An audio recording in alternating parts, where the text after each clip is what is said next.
오늘로 이 웨스트민스터 신앙고백서 마지막을 하고 이제 마치게 됩니다.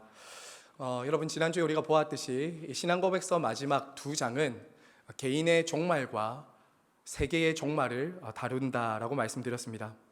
우리 지난주를 잠시 복습해 보면 지난주에는 이 개인의 종말인 죽음과 부활 그리고 심판에 대해서 우리가 배웠습니다. 모든 인류, 모든 사람들의 최후의 적은 사망입니다. 죽음입니다. 지금까지 인류는 많은 문제를 해결해 왔습니다. 그리고 앞으로도 인류는 많은 문제를 해결해 가게 될 것입니다.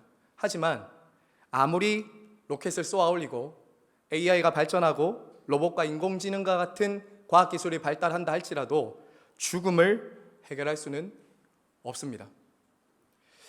의학의 발전으로 수많은 질병도 고치고 인간의 수명은 늘어나지만 죽음만큼은 고칠 수가 없습니다. 모두가 흙으로 와서 흙으로 돌아가게 됩니다. 그리고 성경은 이 세상이 누구도 답을 주지 못하는, 스스로의 지식과 지혜로는 알 수 없는 이 문제에 대해서 우리에게 계시를 통해 가르쳐 주셨습니다. 왜 죽음이 이 땅에 들어오게 되었고, 그리고 죽음 이후에는 어떻게 되며 이 죽음이 어떻게 해결될 수 있는지를 사람이 스스로 강구한 방법으로는 알 수 없고, 하나님의 말씀인 성경의 계시를 통해서 우리들에게 그 답을 주었습니다. 여러분, 우리가 지난주 복습을 해보면 죽음이 왜 이 세상에 들어왔다라고 말씀드렸습니까? 죽음이? 그렇죠. 죄로 말미암아 세상에 들어왔습니다. 죽음은 그래서 자연현상이나 생물학적인 요인이 결정적인 것이 아닙니다. 죽음은 성경이 분명히 말하듯 죄로 인해 세상에 들어왔습니다. 죽음 이후에는 그러면 또 어떤 일이 일어나게 됩니까? 저와 여러분에게 죽음 이후에는 무엇이 있습니까? 심판이 있죠. 네, 맞습니다. 죽으면 끝나는 것이 아니라 그 후에는 심판이 있다. 죽음도 너무나도 인생을 비참하게 하고 무기력하게 만드는데 죽음 이후에 심판이 있다고 하니 하나님의 심판대 앞에 우리 중에 누가 설 수 있겠습니까? 그래서 성경은 이 두 번째 죽음, 하나님의 심판을 받는 저와 여러분에게 첫 번째 죽음과 두 번째 죽음을 해결하신 예수 그리스도에 대해서 우리에게 말해주고 있습니다. 예수님이 어떻게 우리에게 그 죽음을 정복하고 영원한 생명과 부활을 주셨습니까? 바로 그리스도께서 죽음을 정복하기 위해 죽음을 가져온 그 죄를 대신해서 십자가에 죽으셨습니다. 예수님이 십자가에 죽으실 때 죽음이 죽어버렸습니다. 죽음이 정복되었죠. 심지어 우리를 대신해서 그리스도께서는 우리가 죽어서 들어가게 될 그 음부에게까지 들어가셨죠. 하지만 그분은 죽음으로, 무덤으로 끝나지 않으셨습니다. 그분은 죄가 없으시고 의로우신 분이었기 때문에 무덤이 그분을 가두어 둘 수가 없었던 것이죠. 그분은 음부에 내려가셨지만 음부의 권세가 이길 수 없었습니다. 주님은 마침내 부활하셔서 죄와 죽음을 정복하고 이기셨죠. 그래서 저와 여러분은 이 성경과 신앙고백서를 따라서 온 인류의 가장 큰 문제와 누구도 해결할 수 없는 이 죽음의 문제의 답이 바로 예수 그리스도께 있다라는 것을 분명하게 믿고 고백을 해야 되는 것이죠. 그리고 성도는 이러한 말로 우리가 몸으로도 부활하지만 주님의 재림에 우리의 몸이 부활하여 그분과 영원히 영생할 것을 우리는 믿음으로 마지막 결론부에 서로 위로해야 된다고 말씀드렸습니다. 교회는 개인의 부활과 영원한 생명이 있다는 것을 가지고 서로 위로하는 공동체다라고 말씀을 드렸죠. 자, 그럼 오늘은 이 개인의 종말을 넘어서 우주적인 종말, 세상의 종말에 대해서 성경과 신앙고백서가 우리에게 가르쳐 주는 것을 배우도록 하겠습니다. 여러분, 참 오늘날 이 시대를 보면요, 교회의 재림이나 종말에 대해서 참 가르침을 듣기 쉽지 않은 것 같습니다. 오히려 종말이나 재림은 이단들이 참 좋아하는 주제인 것 같아요. 그 옛날 우리 믿음의 선배들은 믿음을 지키기 위해서 주님의 재림을 항상 바라보고 고대하면서 지냈다고 하죠. 그런데 오늘날 종말이나 재림에 대해서는 성도들이 좀 말하기를 꺼려하는 것 같아요. 위험하고 덮어두려고 하는 것 같습니다. 이단들이 그렇게 너무 자주 쓰는 것이다 보니, 잘못 사용하는 것이다 보니 오히려 종말이나 이단에 대해 재림에 대해서는 말하지 마세요, 위험한 거예요, 이렇게 이제 생각을 하는 것 아닌가 생각을 하게 됩니다. 하지만 여러분, 주님의 재림은 반드시 성도들이 성경적인 분명한 이해와 답을 가지고 맞이를 해야 합니다. 저도 어렸을 때 저희 모교회 권사님들이 그런 찬양을 좀 새벽 기도 오셔서 많이 부르신 것 같아요. 그 주님 고대가라는 찬양 예전에 아십니까? 주님 고대가 아세요? 아세요? 이런 거던데 제가 들어보니까 낮에나 밤에나 눈물 머금고, 이 찬양 들어보신 적 있으세요? 네. 아직 젊은 세대들은 아마 이런 찬양을 들어보시지 못한 분들이 많을 거예요. 주님이 가실 때 다시 오마 약속하신 대로 오십니까? 언제 오십니까? 이렇게 기다리면서 참 찬양을 불렀는데, 오늘날에는 정말 거의 듣기 힘든 시대인 것 같아요. 저는 이런 문제의 그 중심에는 오늘날 참 대체로 살기 너무 좋잖아요. 살기 너무나도 편안하고 부유해지다 보니까 사람들이 좀 주님이 천천히 오시기를 바라는 것 아닐까, 주님이 지금 오시면 너무 좋을 것 같은데, 성도들은 오늘날 너무나도 편안하고 부유한 시대를 살면서 주님이 좀 나중에 오시면 좋겠다, 좀 천천히 오시면 좋겠다 라고 생각하는 건 아닌지 모르겠어요. 하지만 여러분, 지난주 말씀드린 것처럼 성도의 참된 표지 중에 하나는 죽음이 주님을 만나는 것이 나의 위로이고 소망을 두고 살아가는 데 있습니다. 마찬가지로 주님이 재림하신다, 오늘 오신다 라고 하는 것이 나에게 위로가 되는지 두려움이 되는지 한번 여러분 돌아보십시오. 그러면 지금 내 신앙이 어떠한 자리에 있는지 볼 수 있을 것입니다. 자, 그러면 오늘 우리 1번으로 넘어가서요, 마지막 날 최후의 심판하시는 분이 누군가 한번 보겠습니다. 최후의 심판주는 누구십니까? 바로 예수 그리스도입니다. 우리 밑에 있는 고린도후서 5장 10절 말씀 다 같이 한번 읽겠습니다. 고린도후서 5장 10절입니다. 시작. 이는 우리가 다 반드시 그리스도의 심판대 앞에 나타나게 되어 각각 선악간에 그 몸으로 행한 것을 따라 받으려 함이라. 자, 여기서 그리스도의 심판대라고 말합니다. 그리스도의 심판대. 저와 여러분이 마지막 날에 주님이 재림하시면 이 세상의 심판대, 이 세상들의 사람들의 평가와 인정이 아니라 반드시 그리스도를 만나고 그분이 오셔서는 이제 심판주로 오십니다. 초림의 예수님은 아기의 몸으로 오셨지만 그날 재림하시는 예수님은 심판주로 우리 모든 사람들을 심판하기 위해 오십니다. 그리고 이날에 만물은 벌거벗은 것처럼 그분 앞에 다 드러내고 주님의 판단에 따라 선악간에 영생과 영벌로 들어간다라고 말하고 있어요. 자, 요한복음 5장 28절 29절 있죠? 이것도 같이 한번 읽겠습니다. 시작. 이를 놀랍게 여기지 말라. 무덤 속에 있던 자가 다 그의 음성을 들을 때가 오나니 선한 일을 행한 자는 생명의 부활로, 악한 일을 행한 자는 심판의 부활로 나오리라.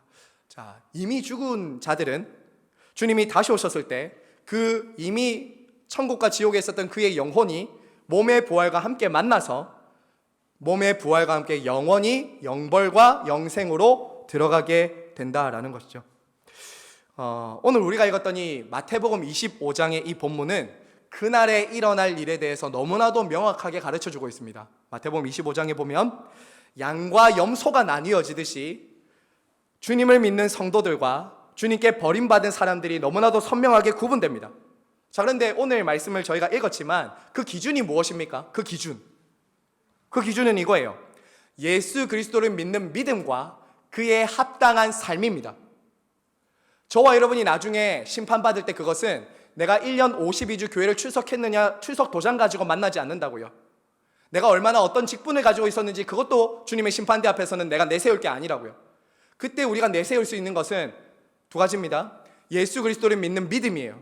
그리고 주님이 우리를 판단하시고 심판하실 때는 그 믿음에 합당한 삶을 보시고 우리를 판단하신다라는 거예요. 여러분, 오늘 본문에 보시면 마치 선행과 행위를 굉장히 많이 강조하는 것 같아 보여요. 우리 주님이 재림하실 때 양과 염소를 구분하면서 어떻게 구분하십니까? 줄일 때에 먹을 것을 주고, 목마를 때 마시게 하고, 나그네를 대접하고, 병든 자를 돌본다. 이것은 다 뭐예요? 선행입니다. 그럼 주님이 우리의 선행에 따라서 판단하시냐? 내가 그럼 착한 일 하면 천국에 가냐? 그게 아닙니다. 여기서 말하고 있는 것은 무엇입니까? 예수 그리스도를 믿는 믿음에는 반드시 열매가 나타난다는 거예요. 반드시 예수님을 믿는 믿음이 있으면 이러한 열매들이 나타나는 거예요. 그것에 대해서 한 문장으로 주님이 요약하시는 게 있죠. 여러분 뭐라고 합니까? 25장 45절 보세요. 이에 임금이 대답하여 이르되 내가 진실로 너희에게 이르노니 이 지극히 작은 자 하나에게 하지 아니한 것이 곧 내게 하지 아니한 것이니라 하시니.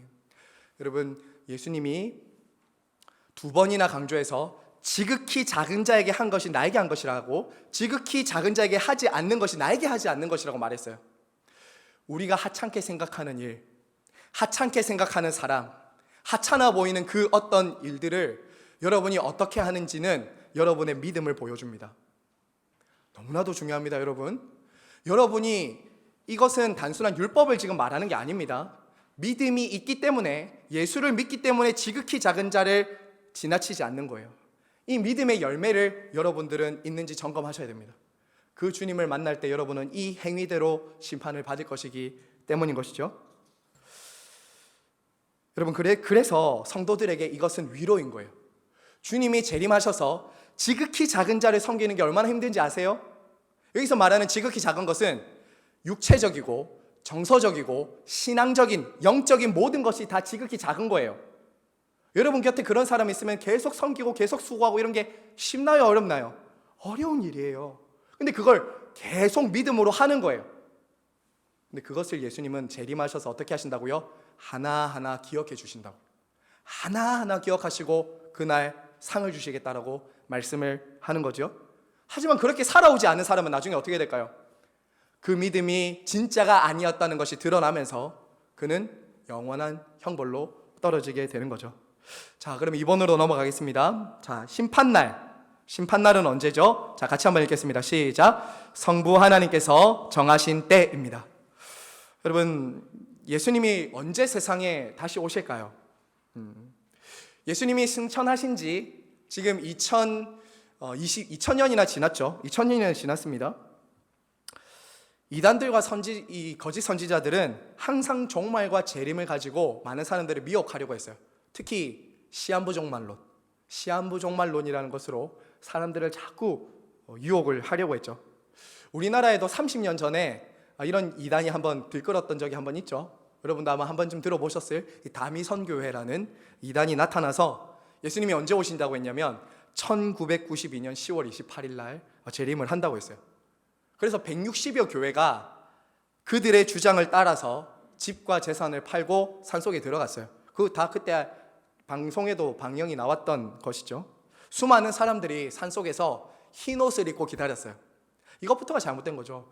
우리 예수님 만날 때 그 흰 옷을 입고 있는 게 아니잖아요. 흰 서복을 입고 우리 주님 기다리라고 하지 않고 칭의의 옷, 그 흰 옷을, 그리스도로부터 옷 입혀주시는 흰 옷을 입어야 되는데 흰 서복 입고 이제 기다린 거예요. 자, 그런데 어떻게 됐습니까? 예수님 오시지 않았어요. 여러분, 우리 예수님조차도 뭐라고 말씀하셨습니까? 그 날과 그 시는 아버지께 속한 것이라고 했어요. 아버지께. 마태복음 24장 36절 한번 보세요. 시작. 그러나 그 날과 그때는 아무도 모르나니 하늘의 천사들도 아들도 모르고 오직 아버지만 아신다. 심지어는 아들도 그 시를 모른다고 해요. 그 성부 하나님께서 자신의 때에 정하셨다라는 것을 보여주는 거죠. 자, 그러므로 종말에 대해서 우리가 기억해야 될 것은 이것입니다. 그날은 분명히 오지만 그 날과 때는 우리가 알 수 없다는 거예요. 그날은 분명히 옵니다. 하지만 저와 여러분은 몇 시, 몇 날, 며칠 알 수 없다는 거예요. 숨겨두셨어요. 하나님은 감추어 두신 것이 더 유익하다고 생각하시고 우리들에게 알려주지 않으셨어요. 그러면 여러분 혹시 특정 날, 특정 시간, 특정 장소를 강조하면서 여러분들에게 다가오는 이단이 있으면 여러분 빨리 물리치셔야 됩니다. 그런데 솔깃하시면 안 돼요. 그래서 예수님은 오히려 그 날과 그 시를 알려고 하지 말고 우리에게 한 가지 교훈을 주셨죠. 그것은 뭐냐? 깨어 있으라는 거예요. 깨어 있으라는 거예요. 그 날과 그 시간을 알려고 하지 말고 항상 주님 오실 것처럼 깨어 있으라는 거예요. 깨어 있으라. 여러분, 우리가 잘 아는 도둑의 비유 있잖아요. 도둑 비유를 예수님 드셨죠. 도둑이 언제 내가 몇 날 며칠에 가겠다라고 하지 않지 않습니까? 그러니까 항상 사람들은 뭘 해야 되겠어요? 도둑이 언제 올지 모르니 항상 집을 문도 걸어 잠그고 문이 잘 닫혔는지 보고 항상 준비를 하고 있어야 되잖아요. 마찬가지로 주님의 재림을 기다리는 성도들의 제일 중요한 것은 깨어 있음이요. 깨어 있음. 이게 종말론적인 신앙입니다. 오늘 오실 것처럼 살아가는 것. 항상 깨어 있는 거죠. 하지만 여러분, 반대로 주님의 오심을 기다리지 않는 사람들은 어떻게 살아갑니까? 관심도 가지지 않죠. 그냥 세상이 전부인 것처럼 주인이 다시 오시는 것에는 전혀 관심 없이 우리가 잘 아는 달란트 비유에 나온 그 종들처럼 묻어두고, 그 다음에 열처녀 비유에 나온 것처럼 신랑이 언제 오는지 모르고 불이 깜빡깜빡거려도 그냥 가만히 기름도 채우지 않고, 양과 염소의 비유에 나온 것처럼 지극히 작은 자도 돕지도 않고 그렇게 살다가 주님 만나는 거예요. 자, 그래서 여러분, 성도들이 재림을 항상 기다리면서 살아온 사람들의 그 삶은 주님이 오늘 오셔도 놀라지 않고 만날 수 있어요. 주님이 항상 주님 기다리고 있었으니까. 근데 주님을 기다리지 않고 살았던 사람들은 주님이 오늘 오신다고 하면 두렵거나 깜짝 놀라는 거예요. 왜, 나는 뭐 했지? 여러분, 정말 주님이 언제 오실지 알면 여러분 좋을까요? 주님이 몇 시, 몇 날, 며칠에 오면 여러분 좋을까요? 우리는 생각을 그렇게 하기 쉬워요. 주님이 언제 오는 날을 알면 내가 그걸 미리 준비할 수 있겠지. 여러분, 그렇지 않습니다. 사람이 참 그렇지 않아요. 어떻게 하겠습니까? 주님이 몇 날, 며칠, 몇 년도에 온다고 하면 그 전날까지 내 마음대로 살 거예요. 그 전날까지는 내 마음대로 살고 그 다음에 회개하고 예수님 맞이하면 되잖아요. 긴장할 필요가 없어요. 긴장을 안 하는 거, 깨어있을 필요가 없어요. 예수님이 몇 날, 며칠에 오면 우리 그냥 가만히 편안하게 살다가 주님 올 때쯤 되면 그때 가서 회개하고 주님 만나면 되는 거죠. 긴장 안 해요. 여러분, 하지만 우리 예수님이 그 날과 그 시는 알 수 없지만 우리에게 미리 가르쳐 주시는 게 하나 있어요. 그건 뭐냐면 징조가 나타날 거라고 했어요. 징조. 예수님이 언제 올지 몰라도 예수님이 점점 가까이 오면 가까이 올수록 어떤 징조들이 나타난다고 했죠. 그게 마태복음 24장에 굉장히 잘 나와 있어요. 어떤 일이 나타나죠? 전쟁, 기근, 난리, 지진, 거짓 선지자들의 나타남, 그리고 땅끝까지 복음이 전파됨, 그리고 그리스도인들이 환난과 핍박을 받게 된다고요. 이런 징조와 계시는 계속 나타난다고 했어요. 이런 일이 있은 후에 주님이 오신다고 했죠. 여러분, 오늘날 자연재해가 100년 전보다 지금 훨씬 많이 일어나고 있습니다. 주님이 재림하실 때, 주님이 초림하셨을 때부터 재림하실 때까지 지금도 그 자연 현상들은 계속 있어요. 지진도 있고요, 전쟁도 있고요, 기근도 있습니다. 근데 그게 수치상 데이터로 봐도 훨씬 더 빈도가 높아지고 있어요. 이 말은 우리에게 무엇을 보여주는 겁니까? 그 날이 점점 가까워지고 있다는 것을 우리가 알 수 있죠. 가까워지고 있습니다. 가까워지고 있어요. 그럼 우리는 깨어 있어야 되는 거죠. 그리고 우리 주님이 또 이 말씀 하셨어요. 우리 주님 승천하시면서 이렇게 말씀하셨죠. 내가 속히 오리라라고 하셨죠. 속히 오리라고 하셨습니다.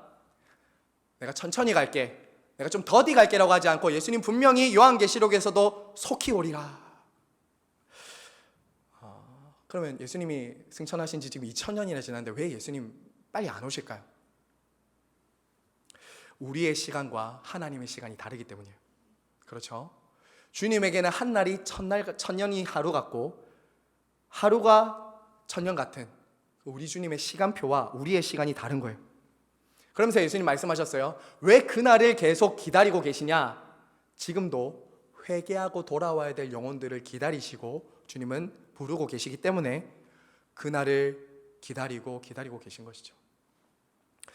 여러분, 지금도 우리 예수님은 당신이 택하시고 구원하실 자들이 주님께 돌아오기를, 주님께 나오기를 기다리고 있다라는 거예요.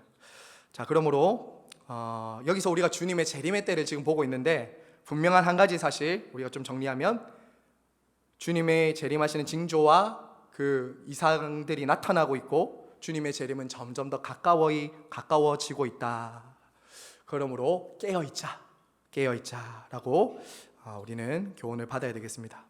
그리고 우리 예수님이 오늘 오셔도 이상하지 않은 종말론적인 신앙생활을 살아야 되는 것이죠. 우리 좌우에 계신 분들과 한번 이렇게 인사합시다. 깨어 있으십시다.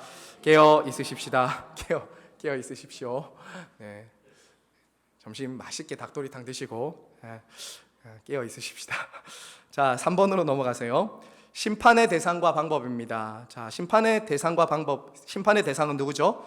타락한 천사들과 모든 사람입니다.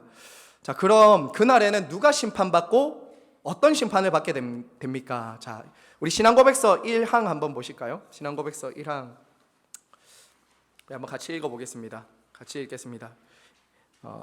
1항에 한번 같이 읽을까요? 시작.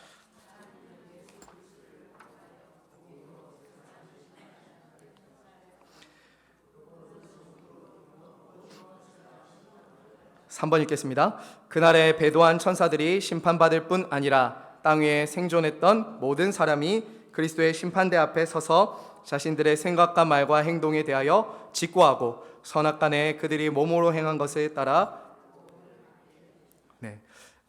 여기서 보시면 가장 먼저 심판은 누가 받느냐? 타락한 천사들입니다. 타락한 천사들이 심판을 받죠. 유다서 1장 6절에서도 이렇게 말합니다. 또 자기 지위를 지키지 아니하고 자기 처소를 떠난 천사들을 큰 날에 심판까지 영원한 결박으로 흑암에 가두신다 라고 말하죠. 오늘 저희가 읽었던 이 마태복음 25장에서도 지옥을 향해서 뭐라고 말하냐면 마태복음 25장 41절 이렇게 말해요. 영원한 형벌 받을 자들이 들어갈 지옥을 마귀와 그 사자들을 위하여 예비된 영원한 불이다 라고 말합니다. 주님이 재림하셨을 때 심판하는 심판의 대상은 영적인 대상들도 포함된다는 거죠. 타락한 천사들, 마귀와 배도한 천사들을 하나님이 영원한 심판을 하신다라고 말하는 거예요. 그리고 앞서 말씀드린 것처럼 이제 주님의 심판의 대상은 모든 사람입니다. 산자와 죽은 자를 심판하러 오십니다. 모두가 그리스도의 심판대 앞에 선다는 거예요. 성도 여러분, 그래서 지금 이 지구상에는 수많은 인류, 수많은 사람들이 살고 있습니다. 수많은 인종, 인류, 부자와 가난한 사람, 지위가 높은 사람, 낮은 사람, 수많은 것들로 구분을 짓습니다. 하지만 여러분, 예수 그리스도께서 재림하실 때는 단 두 인류로 나누어집니다. 단 두 사람들로 나누어져요. 주님이 재림하실 때에 주님으로부터 영접받고 들림받는 사람들이 있는가 하면 주님으로부터 버림받고 영원한 형벌 가운데로 들어가는 두 부류로 인류는 나누어진다고요. 그때는 나누어져요. 이 세상에 그 많은 차이와 구분이 있었다 할지라도 그날에는 단 두 종류의 사람, 그리스도로부터 영접함을 받는 사람과 그리스도로부터 버림받는 사람, 이 두 종류로 선명하게 나누어지게 될 것입니다. 생명책에 이름이 기록된 사람과 그렇지 않은 사람들이 나누게 된다는 거죠. 자, 그럼 2번으로 넘어가서요. 최후의 심판의 목적이 뭘까요? 왜 예수님이 이 세상을 심판하시느냐? 자, 2번에 1번. 자, 2항의 1번 같이 읽겠습니다. 시작. 하나님이 이 날을 정하신 목적은 택자들을 영원히 구원하심으로 자신의 자비의 영광을 나타내시고, 예, 여기까지요. 자, 첫 번째, 하나님께서, 예수 그리스도께서 재림하시는 목적은 뭐냐? 하나님의 영광입니다. 하나님의 영광. 하나님께서는 어떻게 영광을 나타내십니까? 성도들은, 여기 계신 우리 저와 여러분 모두에게는 자격 없이 조건 없이 저와 여러분을 구원하심으로, 당신의 긍휼을 나타내심으로 하나님 아버지의 영광을 드러내십니다. 그리고 죄인들에게는 하나님의 공의의 심판을 시행하심으로 하나님께 영광을 돌리신다고요. 성도들과 불신자들에 대한 그리스도의 심판을 통해서 하나님께 영광이 돌려진다고요. 하나님의 사랑을 나타내시고 하나님의 공의를 나타내시는 그 심판을 그리스도께서 하심을 통해 하나님께 영광을 돌린다라는 거예요. 자, 여러분, 그날에 구원받을 성도들도 마찬가지입니다. 그리스도께서 하나님, 성부 하나님의 사랑과 공의로 하나님께 영광을 돌렸듯이 저와 여러분도 그날에 하나님께 영광을 돌리게 될 것입니다. 저와 여러분의 모습, 서로의 모습을 보면서 우리는 하나님께 영광을 돌리게 될 거예요. 누구도 자기에게 영광을 돌릴 수가 없어요. 모두가 그리스도께, 모두가 하나님 아버지께 영광을 돌리게 될 거예요. 그 집사님을 볼 때, 그 장로님을 볼 때 서로를 보면서 와, 당신이 이렇게 변하게 될 줄 몰랐습니다. 야, 저를 보면서도 놀라실 거예요. 야, 목사님이 이렇게 영광스럽게 변하게 될 줄 몰랐습니다. 권사님이, 야, 그렇게 하면서 누구에게 영광 돌린다고요? 하나님 아버지께. 하나님이 하셨습니다. 오늘 은퇴식에 권사님이 하신 것처럼 하나님의 은혜입니다. 고백을 하게 될 것이라는 것이죠. 여러분, 그날에 죄인들과 끝까지 회개하지 않는 자들은 하나님의 심판이 의롭고 정당하다는 것을 인정할 수밖에 없을 거예요. 후회할 수가 없어요. 돌아갈 수가 없어요. 자기가 죄를 안 지었다고 말할 수가 없어요. 이 땅에선 숨기고 가리고 핑계하고 변명할 수는 있지만 그날에 그리스도의 심판대 앞에 다 드러날 때는 내가 변명할 수가 없는 거예요. 그분의 심판대 앞에는 다 심판을 받게 되는 거죠. 자, 두 번째로요. 그래서 주님의 재림은 성도들에 대한 구원과 위로예요. 구원과 위로예요. 여러분, 2번 보세요. 2번에 보시면 2항의 2번입니다. 3번을 지나서 그날의 의인들은 영원한 생명으로 들어가 주님의 임재로부터 오게 될 희락과 위안을 충분하게 얻는다라고 말해요. 충분하게 얻는다. 여러분, 이 땅에 살아가는 성도들, 저와 여러분들은 고난과 환난이 없는 평안한 때를 지금 지나고 있는 것이 아닙니다. 그렇죠? 환난이 있습니다. 고통이 있고 시험이 있어요. 오히려 예수님을 믿기 전에는 없었던 싸움과 고난과 환난도 우리들에게 찾아와요. 예수님을 믿으면 모든 일이 그냥 잘 되고 주님이 재림하실 때까지 아무 문제 없고 만사형통 다 좋은 일만 일어나는 것이 아니죠. 시험과 환난과 고통이 있습니다. 하지만 여러분, 성경이 이렇게 말해요. 고난은 잠깐이며 영원한 영광이 우리들에게 기다리고 있다라는 거죠. 여러분, 거기 성경구절 8장 로마서 8장 18절 같이 읽겠습니다. 시작. 생각하건대 현재의 고난은 장차 우리에게 나타날 영광과 비교할 수 없도다. 그래서 참된 성도들은 주님의 재림이야말로 최고의 위로예요. 최고의 기쁨이에요. 여러분, 영화나 드라마 보실 때 결론을 알고 보는 사람과 결론을 모르고 보는 사람은 좀 달라요. 물론 결론을 알고 보는 사람은 좀 재미가 없을 수도 있죠.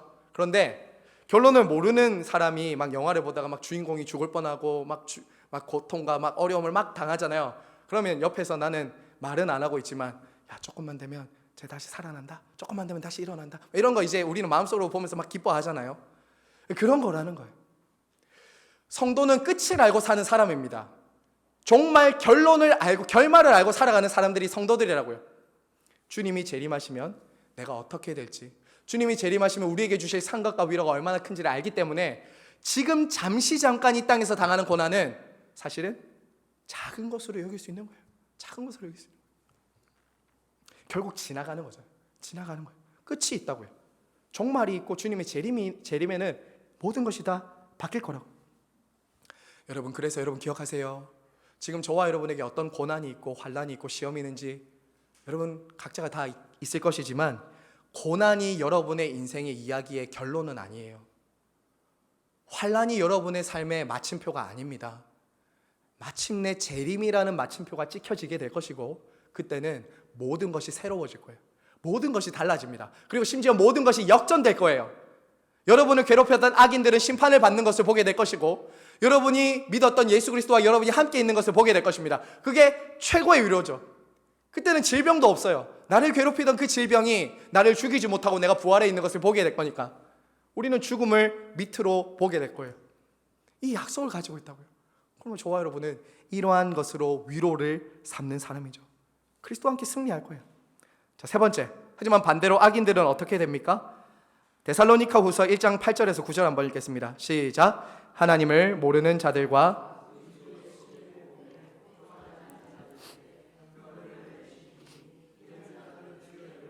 그의 힘의 영광을 떠나 영원한 멸망의 형벌을 받으리로다.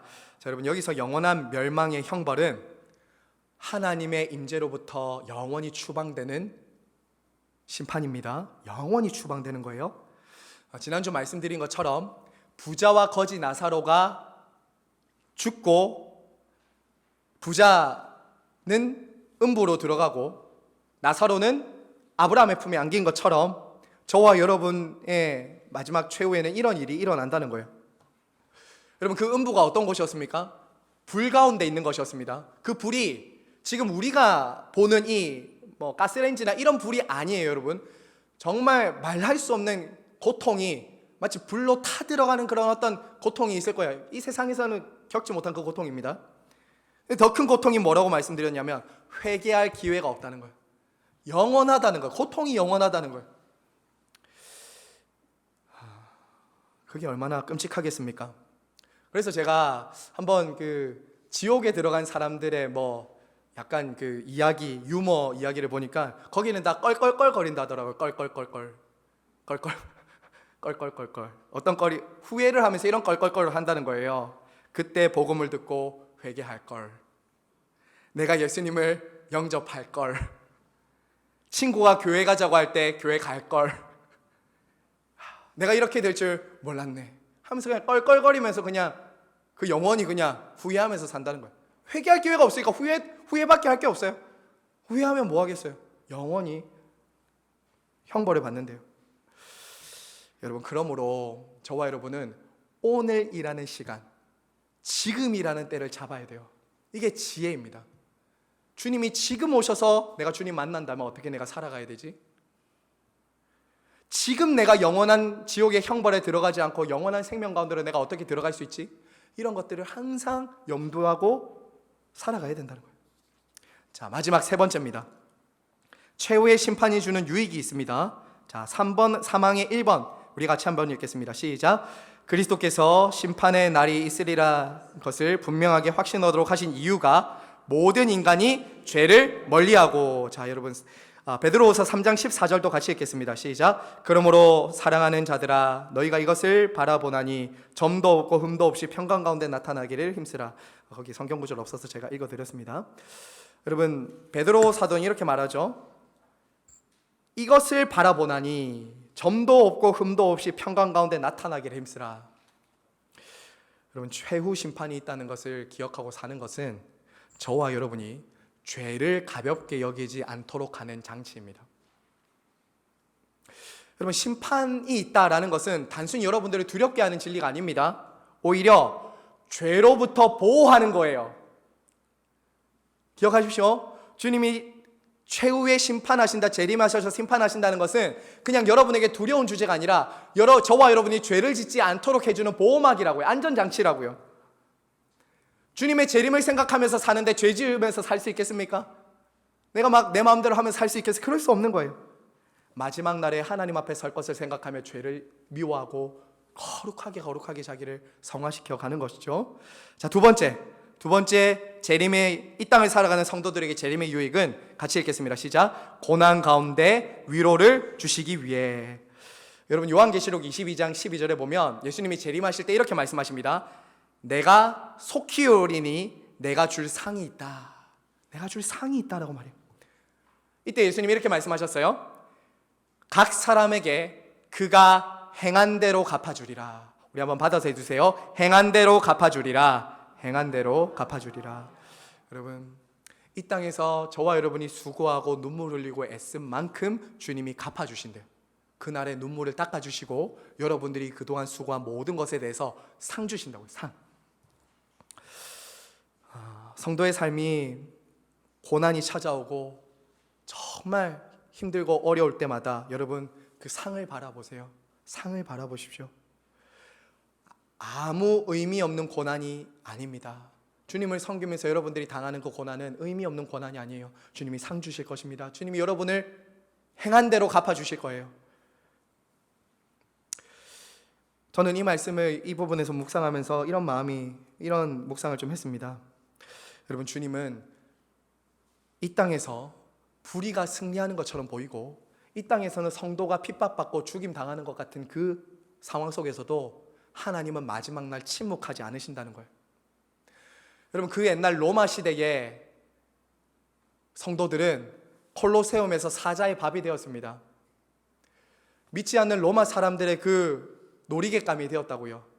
이걸 보면서 사람들은 말했겠죠. 불의가 이겼고 악이 승리했고 성도들은 죽임당했고 비참해졌다.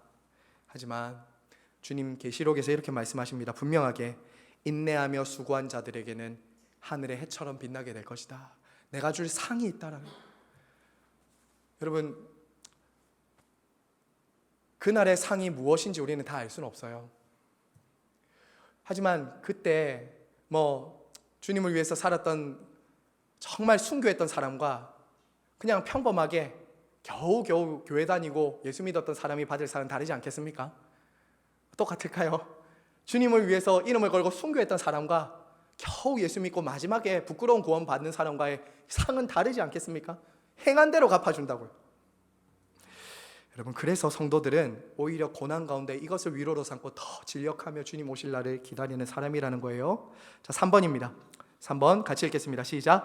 영적인 태만함과 게으름을 물리치기 위해서. 앞서 말씀드린 것처럼 주님이 오실 날에 대해서 감추어 두신 이유는 늘 긴장하고 깨어 있도록 하기 위해서요.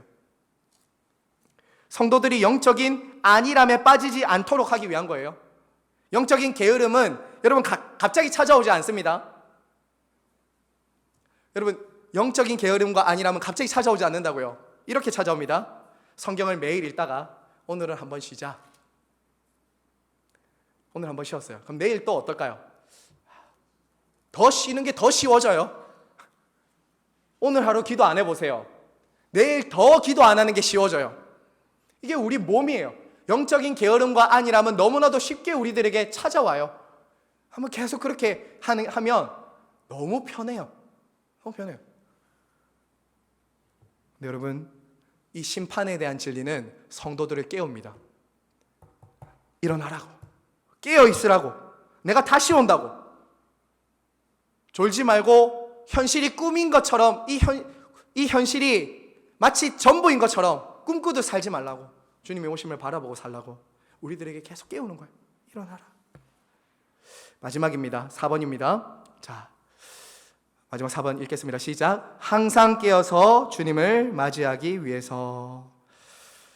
여러분, 우리가 비유에 잘 알듯이 신랑을 맞이하는 신부처럼 신랑이 언제 올지 모르지만 신부는 늘 신랑을 기다리며 깨어 기다린 것처럼 여러분 항상 그렇게 깨어 있어야 된다는 거예요. 여러분, 여기서 깨어 있다는 게 무슨 말일까요? 깨어 있다. 깨어 있다. 이것은 물리적으로 막 잠이 오는데 잠 안 자는 막 이 깨어 있는 이런 것이 아니라, 이 깨어 있다는 것은 이런 겁니다. 주님이 오신다는 것을 기억하고 기도하며 기다리며 말씀대로 거룩하게 살아가는 거예요. 주님의 오심을 기억하고 기다리며 기도하면서 말씀대로 순종하고 살아가는 거예요. 이게 깨어 있는 거예요. 평범한 하루하루를 주님 앞에서 신실하게 살아가는 것, 이게 깨어 있는 거예요. 코람데오, 하나님의 심판대 앞에서 죽어서 서는 것이 아니라 지금 매일매일 그리스도의 심판대 앞에 살아가는 거예요. 그분의 심판대 앞에서 나의 삶을, 나의 마음을, 나의 관계를, 나의 행동을 날마다 심판받고 그리스도께로 돌아가는 것, 이게 깨어있는 삶이에요. 그래서 주님은 마태복음에서 복음서에 보면 깨어있는 것과 기도를 항상 같이 보셨어요. 깨어있는 것과 기도를 같이 보셨다고요. 여러분, 깨어있으셔야 됩니다. 졸고 잠들어 계시면 안 돼요. 성도는 기도로 깨어있는 사람들이에요. 깨어있으셔야 돼요. 육체의 소욕에 따라 육체가 편안한 안일함과 태만함을 계속 여러분 쫓아서는 안 됩니다. TV 보세요. 인터넷 보세요. 넷플릭스와 휴대폰 보세요. 점점 시대는 하나님께 가까이 나아가지 못하게 하는 시대입니다. 그런 것에 자꾸 우리가 형성되면요, 그리스도에게 형성되는 게 너무 낯설어요. 세상 속에서 우리가 그런 세상의 것들로 계속 형성되고 주일날 교회 오면 점점 거리감이 느껴져요. 주님과 주중에서도 계속 교제하다가 주일날 와보세요. 그럼 그거는 그냥 천국인 거예요. 그냥 이 자리에서 주님 오셔도 이상하지 않을 것 같은 교제를 누리면서 하나님 예배하는 거예요. 왜요? 예배하며 살아왔다가 예배를 드리는 거예요. 또 다시 예배하러 가는 거예요. 이 삶이 주님 오실 때까지 계속 저와 여러분이 살아가야 되는 삶인 것이죠. 여러분, 마지막입니다. 결론은 제가 이렇게 좀 정리했습니다. 우리 같이 한번 이 부분은 우리 큰 소리로 정말 주님 오신 것을 기대하면서 한번 읽겠습니다. 시작. 마라나타, 아멘, 주 예수여 속히 오시옵소서. 한 번만 더 하겠습니다. 마라나타, 아멘, 주 예수여 속히 오시옵소서. 여러분, 요한계시록 22장 20절에 보시면 예수님 이 성경이 마지막 닿는 그 마지막 절은 주님의 약속으로 마칩니다. 저와 여러분은 약속을 믿고 사는 사람들입니다. 약속. 성경은 구약과 신약입니다. 구약은 오실 예수님에 대한 약속이고 신약은 오신 예수님에 대한 약속입니다. 그리고 한 가지 더 있어요. 아직 성취되지 않은 약속이 하나 있죠. 그것은 다시 오신다는 주님의 약속이에요. 모든 것이 약속대로 이루어졌습니다. 구약의 모든 약속대로 예수 그리스도께서 오셨어요. 그리고 오셔서 고난당하시고 부활하시고 승천하셨습니다. 그리고 마지막 약속이 하나 있어요. 그게 뭐냐면 내가 다시 올 것이다. 이게 주님의 마지막 약속이에요. 그리고 이 약속도 반드시 이루어질 것입니다. 반드시 이루어질 것입니다. 그러므로 여러분, 초대교회 성도들은 이렇게 인사했다고 하죠. 마라나타. 정인숙 성도님, 마라나타. 어스키 권사님, 마라나타. 주님, 어서 오세요. 주님, 빨리 오세요. 초대교회 성도들의 가장 간절한 바람과 소망은 주님 만나는 것이었어요. 여러분, 저와 여러분이 매일 그리스도를 사모하며 말씀과 기도 가운데 주님을 만나고 있어야 그날 오시는 주님도 만날 수 있을 겁니다. 그래야 낯설지 않을 거예요. 예수님이 오셨는데 너무 낯설어요. 지극히 작은 자를 한 번도 주님처럼 대한 적이 없기 때문에, 주님이 지극히 작은 자처럼 우리 주변에 지나가실 때 한 번도 영접해 본 적이 없기 때문에 주님이 이 땅에 심판주로 오셨을 때 주님이 낯선 거예요. 항상 높은 자리, 항상 위의 것, 항상 소견의 어른대로 행한 사람은 주님 오셨을 때 너무 낯설 거예요. 하지만 성도 여러분, 저와 여러분은 주님이 다시 오심 꼭 기다리며 그것을 위로로 삼고 다시 그 주님의 재림을 기다리며 사모하는 사람들이라는 것 꼭 기억하시길 바랍니다. 그래서 여기서 마지막 말하잖아요. 아멘이라고. 아멘. 이 아멘이 뭐에 대한 아멘입니까?